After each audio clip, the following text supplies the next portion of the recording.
O episódio 13 da série 3, A Saúde dos Recursos Hídricos Brasileiros em Pauta, e o episódio 10 do quadro Bate-Papo Literário Socioambiental do programa Eu, Nós e o Nosso Meio Ambiente Abidoc, recebem como convidado o educador e escritor Luciano Braga, participante da Bienal do Livro de São Paulo de 2024 no estande de Cordel.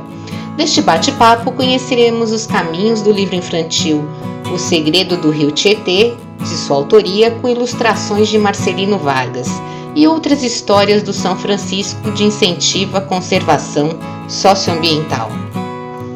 Luciano, obrigada pela participação no programa Eu, Nós e o Nosso Meio Ambiente Webdoc.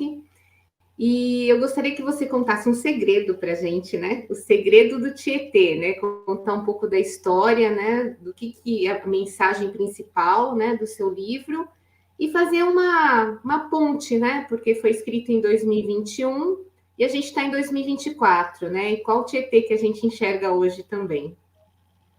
Oi, bom dia, tudo bem? Susana, obrigado pelo convite. Muito feliz em participar aí com vocês. Então, vamos fazer essa viagem desse segredo, né? Onde tudo começou, né?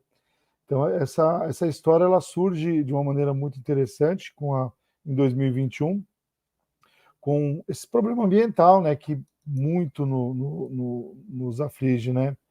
Que são questões que estão assim gritando, né? Gritando, nosso planeta está precisando de todas as formas de ajuda. E uma delas que eu escolhi foi através da escrita, né? Além da minha fala, né? Eu como professor procuro fazer tudo sempre em sala de aula. Eu achei uma maneira bem interessante de levar essas histórias para a sala de aula, para envolver essa questão ambiental e ver se toca mais, né? É uma das ações, né?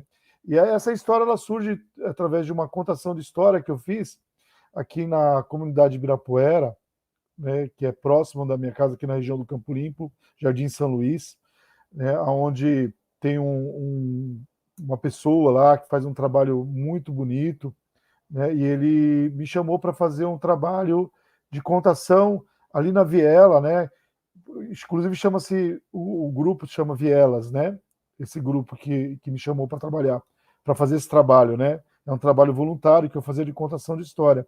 E nessa contação ele falou para mim que precisava conscientizar as crianças ali que eles estavam poluindo muito o, o, o próprio a própria viela, e quando chovia essa água caía tudo no córrego que já era todo sujo, né? E foi aí que eu pensei, falei, ela cai exatamente, deságua no Rio Pinheiros, que é próximo aqui da nossa região, né? E saindo do Rio Pinheiros, ele vai desaguar onde? No Tietê, né? E aí continuando essa sujeiraiada. E aí eu fiz uma contação para as crianças ficaram super assim, eu coloquei um monstro na história, o lixo, né? O monstro comia os lixos e através dessa sujeira que ele comia, ele acabava cuspindo e inundando mais as coisas, as pessoas começavam a morrer porque ficavam doentes, né?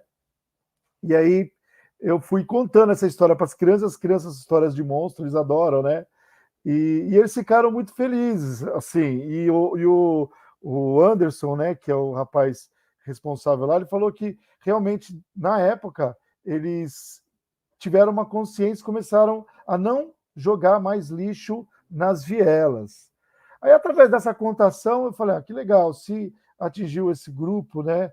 Aí eu estava contando na escola, e falei, você já escreve, você já tem uma produção, mas eu falei assim, eu nunca fiz infantil, né? Falou, mas você tem uma pegada infantil, porque você faz as contações na escola e o seu livro poderia influenciar muito nas atitudes das crianças. Foi aí que eu decidi criar esse livro, né? E aí eu fiz uma parceria com o meu tio, chamado Marcelino Vargas, que é uma pessoa que contava histórias quando era criança, que é bacana comentar isso, né? Uma pessoa que me incentivou, né, a ouvir histórias, para você ver que legal. E através dessa trajetória, hoje eu sou escritor e eu chamo ele para fazer essas ilustrações desse primeiro livro que eu fiz infantil, né? Que aí ele faz todo esse trabalho de ilustração, ele fez em aquarela, tudo certinho, e depois a gente passou para para a editora, que é uma editora parceira aqui da nossa região, que é a editora Filoxar, né, que César Mendes ele comanda essa editora, e ele faz uma parceria com escritores aqui periféricos, que eles analisam o livro, analisam o nosso trabalho, e aí eles verificam se o conteúdo vai ser um conteúdo que vai atingir a proposta da editora, né, que é uma editora que tem uma filosofia muito humanista, né? E, inclusive, ele é filósofo, César. E aí ele abraçou a ideia, aí fizemos uma parceria com esse livro, né? E depois eu fiz um outro sobre o Rio São Francisco também, com essa mesma linha de pegada ambiental, só que no São Francisco trabalha a questão da poluição pelos minérios, estragando o nosso meio ambiente. E o do Tietê, ele faz uma viagem onde o esgoto mesmo e os lixos jogados, esses móveis, isso tudo que a própria comunidade joga, ele traz de volta para a gente através das enchentes, né? Então eu tento resgatar isso nesse livro, né? E eu também tenho um foco muito importante, Lucena, que assim, eu faço um resgate dessa questão da importância dos povos originários em nos ensinar tudo o que eles sabem e o que eles fazem naturalmente para deixar um ambiente preservado, né? Porque eles têm essa cultura já é natural dos povos originários, tanto os que vivem nas matas quanto os que vivem na cidade. Os que vivem na cidade também têm esse olhar, né, de preservação ambiental. E aí então eu trago nesse livro um ensinamento de um pajé, e onde essa criança que ela faz todo esse resgate, consegue transformar esse rio sujo no rio limpo, ela traz ensinamentos de uma ancestralidade dela, que ela tinha dos povos originários. É muito interessante, né? Que está tudo coligado, né? Nada está fora, né? A gente às vezes põe tudo numa caixinha, né? Mas tudo está convergindo. E eu gostaria que você falasse também, Luciano, com relação ao 2021 ao 2024, porque esse Tietê, né? Ele ainda precisa desse olhar. Como é que você enxerga também como educador, né? A mensagem que você está atualizada, precisa de mais esforço, como é que é?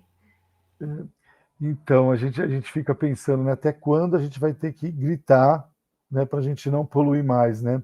Em 2021 era um estado gritante, né, um estado desesperador, e hoje continua sendo um estado desesperador, né? A gente vê que o Tietê ele não vem sendo tratado, eles não vêm sendo respeitado, né? Então a gente tem uma parte limpa do Tietê, né, da sua nascente, né, em Salesópolis, a gente tem essa parte limpa ainda, preservada, mas quando ele vai entrando realmente, passando pelas próximas cidades, já vai fazendo aquele estrago, né? Aquele estrago de, em alguns lugares, ter aquelas ondas de espuma, né, de poluição, às vezes entrando dentro da própria cidade, né? Dessas todas as cidades que são adjacentes da grande São Paulo. A gente tem um projeto, né, em São Paulo, existe um projeto de poluição do rio Tietê, do rio Pinheiros, que está sendo feito aos poucos, né, muito lentamente. E a gente sabe que falta uma ação do poder público, falta ação governamental. Então, por isso que eu falo, é um tema que, na verdade, quando eu fiz em 2021, foi um tema que estava incomodando uma comunidade, mas é um tema que incomoda todos de São Paulo, né? Quando a gente vê que o Tietê era um rio que as pessoas navegavam nele, que as pessoas praticavam esporte nele, que as pessoas pescavam nele, e próximo aqui em São Paulo, né? Então a gente vê dentro da capital como que a gente pôde destruir esse rio, por que a gente matou esse rio, né? Uma parte desse rio, né? E vem matando.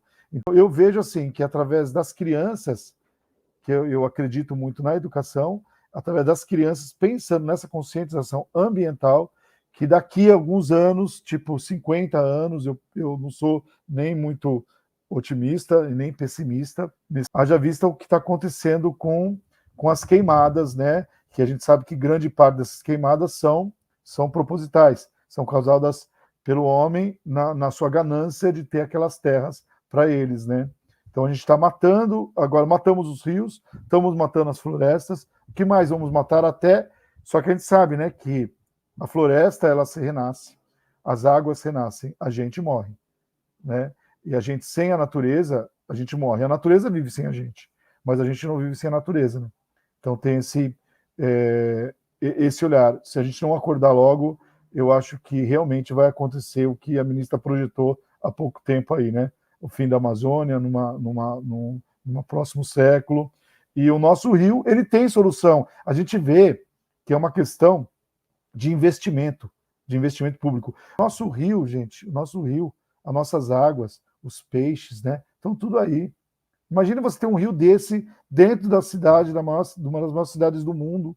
Você tem um rio despoluído, um rio onde possa navegar, né? Imagina só como ele iria poder aliviar o trânsito, né, em São Paulo, né, se a gente tivesse as hidrovias, né? Eu gostaria que você fizesse as considerações finais, né, e deixasse uma mensagem, né, que eu acho que é importante. Você está na Bienal, né, de 2024, que é interessante, né, no espaço de cordel também, que é algo que traz um pouco mais da cultura, né, de várias regiões. Eu gostaria que você falasse também um pouquinho disso para a gente concluir aqui o nosso bate-papo. Eu fico muito feliz em estar presente nas bienais, né? É a segunda Bienal que eu participo, aqui de São Paulo. A Flip vai ser a terceira que a gente participa também, esse nosso coletivo que a gente tem, que é o SP Cordel. E eu faço parte de um grupo chamado Cordel Cantante, onde a gente faz questão de levar essas histórias também para o palco. E uma das histórias que a gente conta em cordel, dentro da nossa mala do cordelista, é essa história do Tietê, né? Porque ela faz parte, dentro das histórias que o cordel tenta envolver. O cordel ele é muito político, né? A gente tem hoje uma gama de cordelistas que se preocupa com a mensagem que está mandando. Na verdade, desde o início, né, todos os cordéis, se a gente for pegar historicamente, desde Leandro Gomes de Barros, que é o grande pai do cordel, o grande criador, né, no século XIX, até os dias de hoje, os cordelistas eles se preocupam em contar histórias curtas que mandem uma mensagem, e essas mensagens estão sempre envolvendo questões que mexem com a gente, né, questões sociais. E eu comecei a escrever com esse olhar ambiental também, para poder atingir de uma maneira bem gostosa, trabalhando essa questão dessa cultura regional, uma cultura totalmente brasileira, né, que se tornou patrimônio imaterial em 2018, levando essa cultura para dentro da Bienal. E é muito gostoso, porque o público vai procurar cordel, e eles olham, daí eu mostro esse cordel nesse formato de livro. Sai do tradicional, né, mas eu falo assim, a estrutura dele toda é em cordel, né? O que muda são que eu coloco imagens para poder atingir um público infantil, para poder cativar, e aí ao mesmo tempo a gente tem que eles tenham gosto pela leitura, né, por causa das imagens que as imagens traz, eles vão aprendendo todo o trabalho de uma literatura de cordel, que envolve uma métrica, envolve toda uma questão da composição dos versos, né, tem toda uma simetria muito importante, e as crianças começam a olhar esse material e ficam muito felizes, né? Então, eu acho que estar num espaço desse, aonde a gente pode mandar os nossos livros assim, para o mundo, né? Para o mundo, que a gente fala que a leitura é para o mundo, a gente fica muito feliz, né? E uma mensagem assim sobre essa questão, gente, eu sempre falo, né, que o nosso mundo está na mão das crianças, porque nós eu penso assim, as pessoas que já passaram por esse processo, a gente tenta mudar alguma coisa, mas o mundo está na mão das crianças. Então, eu faço um apelo a todas as pessoas que educam, a todas as pessoas que escrevem, a todo o pessoal da mídia, né, que leva as informações nos canais midiáticos, que não esqueçam dessa questão ambiental, que eu sempre falo, a natureza vive sem a gente, mas a gente não vive sem a natureza. Né? Então vamos cuidar dos nossos rios, cuidar das nossas matas e vamos levar essa mensagem para o mundo, né? Tá bom? Gratidão, Luciano, e um bom trabalho para você. Tá bom, gratidão, obrigado aí pela oportunidade e até mais, sucesso sempre aí. E continue com esse programa que é muito importante, viu? Continue. Tá bom? Um grande beijo, gratidão.